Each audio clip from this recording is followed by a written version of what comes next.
Ang anak na ipinanganak sa labas ng balidong kasal ay itinuturing na illegitimate o non-marital child. Alinsunod sa batas, ang nasabing anak ay nasa ilalim ng sole parental authority ng kanyang ina. So, nasa solong parental authority lang siya sa kanyang ina. Sa paggamit ng nasabing otoridad, siya ay may karapatang panatilihin ang bata sa kanyang custody, hindi alisin ng korte sa kanya ang karapatan ng kustudiya ng kanyang anak, kung walang anumang mahalaga o balidong dahilan na magpapakita na siya ay hindi karapat-dapat na patuloy pang pangalagaan kanyang anak. Sa makatuwid, dahil hindi kayo kasal ng dati mong live-in partner at bilang ina, ikaw ay may sole parental authority o karapatan sa kustodiya ng iyong anak. Hindi alintana kung kinikilala siya ng kanyang ama o hindi bilang anak. So malinaw po yan sa decision na ginawa ni Chief Justice Artemio Panganiban sa GR number 156340, Joey De Briones versus Maricel P. Miguel noong October 18, 2004.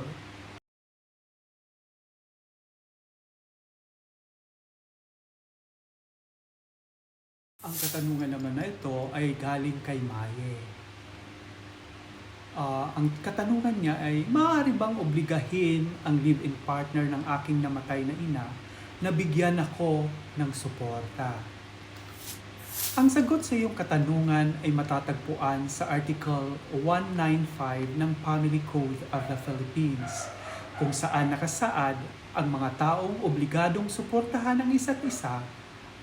Ayon sa Article 195 po, binigyan po diin sa Section 195 kung sino-sino lang po ang pwedeng suportahan. So sa nabanggit mong sitwasyon, malinaw sa sinasabi ng ating batas na hindi mo maaaring obligahin ang live-in partner ng iyong namatay na ina na bigyan ka ng suporta dahil hindi siya kabilang sa nabanggit na taong obligadong magbigay ng suporta sa iyo. Ang live-in partner ng iyong namatay na ina ay hindi obligadong suportahan ka, ngunit maaari niyang kusang loob na gawin ito kung kanyang nanaisin. Malinaw po yun. Nasa Article 195 kung ano-ano at sino-sino ang pwede lang suportahan.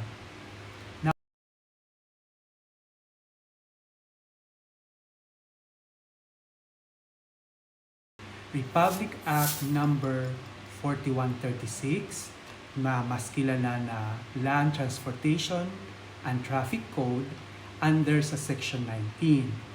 Tapos mayroon ding nakasaad sa Section 12 na resolution ng HLURB o mas kilala ngayon na the Human Settlement Adjudication Commission. Ang kanilang resolution, Section 12 Resolution number 001 Series of 2017 ng Executive Committee. Nakasaad din dito na ipinagbabawal nila ang pagkolekta o pagkuha ng driver's license kapag papasok sa kanilang mga subdivision or condominium. So malinaw po dito na bawal, ipinagbabawal po yan ayon sa Section 19 ng Republic Act 4136 at ng Section 12 ng Resolution number 001 Series of 2017 ng Human Settlement Adjudication Commission. Yun po ang kasagutan.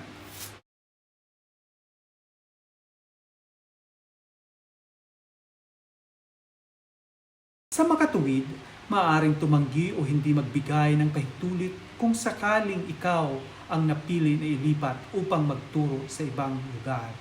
Gayunman, kung ang iyong paglipat ay kailangan upang hindi maalantana ang serbisyo o edukasyon ng mga mag-aaral, maaaring magdesisyon ang iyong superintendent tungkol sa bagay na ito, alinsunod sa batas. Babayaran ng gobyerno ang mga gastusin para sa paglipat ng guro at ng kanyang pamilya kung ito ay maaprubahan. So malinaw po sa Section 6 Republic Act number 4670 o mas kilala sa tawag na Magna Carta for Public School Teacher, pwede po na ilipat kahit 10 taon na po kayo nagtuturo dyan sa dati mong school. Ayon yan sa Section 6, Consent for Transfer, Transportation, and Expenses. Pero ito po ay kailangan na aprobahan at may balidong reason ang iyong superintendent. At dapat yung mga expenses sa iyong paglipat ay babayaran din. Yun po ang kasagutan sa iyong katanungan.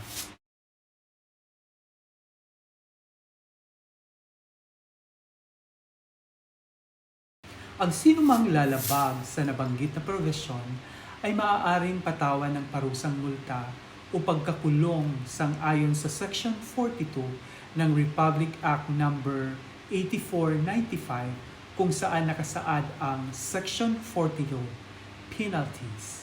Section be penalized by a fine not less than 50,000 pesos nor more than 200,000 pesos or imprisonment not less than 6 months nor more than 3 years or both. Fine and imprisonment at the discretion of the court. So malinaw dito na pag hindi ko po kayo isang master degree or doctorate degree ng mechanical engineering, wala po kayong karapatan na magturo bilang isang mechanical professor sa isang university.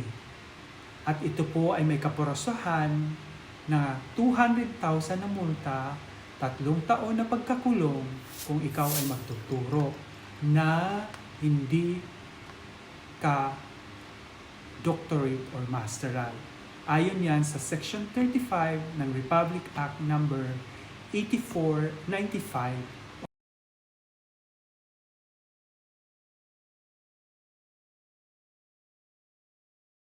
Ang credit card holder ay dapat mabigyang abiso sa loob ng 90 days bago ang pagkakaroon ng pagbabago sa pamamaraan ng computation ng outstanding balance nila at sa presyo ng fees na ipapataw sa mga credit card holders. Kung ang nasabing pagbabago ay hindi katanggap-tanggap, ang nasabing credit card holder may karapatang itigil ang kanyang kontrata sa kanyang bangko na nag-issue ng credit card. Ngunit ito ay dapat naaayon pa rin sa provision ng Section 25 ng batas kung saan dapat ang credit card holder ay maaaring mabayaran ng buo o maaaring bayaran ng buo ang kanyang balanse o magkaroon ng agreement sa bangko tungkol sa pamamaraan at pagbabayad ng kanyang outstanding balance. So, ayan po ang nasasakop sa Section 13, changes in the manner of computation and fees at saka Section 25, termination of account sa Republic Act number 10870 o mas kilala sa pangalan na the Philippine Credit Card Industry Regulation Law. Iyon po ang kasagutan.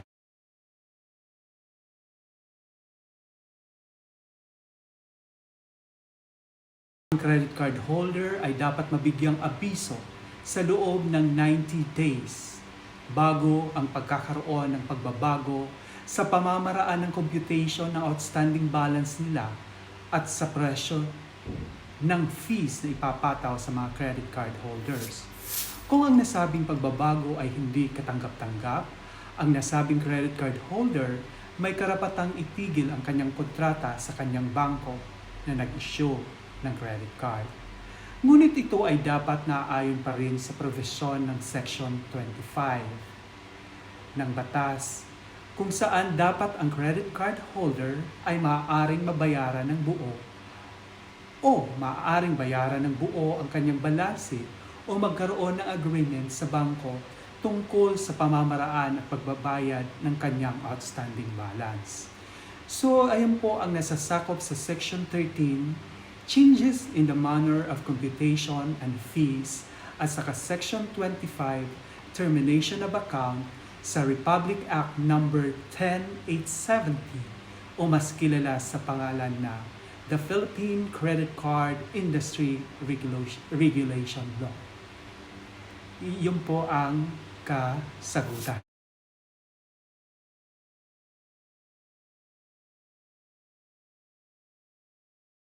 Opo, mayroon tayong tinatawag na citizen arrest kung saan ang karaniwang mamamayan ay binibigyan ng karapatan na magsagawa ng pag-aresto. Gayunman, may mga alituntunin na dapat sundin upang wasto at balido ang citizen's arrest. Kaugnay dito, matatagpuan sa Section 5, Section 9 ng Rule 113 ng ating Revised Rule of Criminal Procedure. Ang Section 5 at Section 9 ay applicable sa citizen arrest. Alinsunod sa nabanggit na batas, malinaw na pinahihintulutan ng ating batas ang pag-aresto ng pribadong mamayan. Kaugnay nito, kung ang pag-aresto ay papasok sa isa sa mga sitwasyon kung saan maaaring magpatupad ng warrantless arrest o pag-aresto ng walang warrant. Malinaw na ito ay pinahihintulutan ng ating batas kahit paman ang mga aresto ay pribadong mamamayan ayon yan sa Section 5, Section 9 ng Rule 113 ng Revised Rule of Criminal Procedure. So yun po.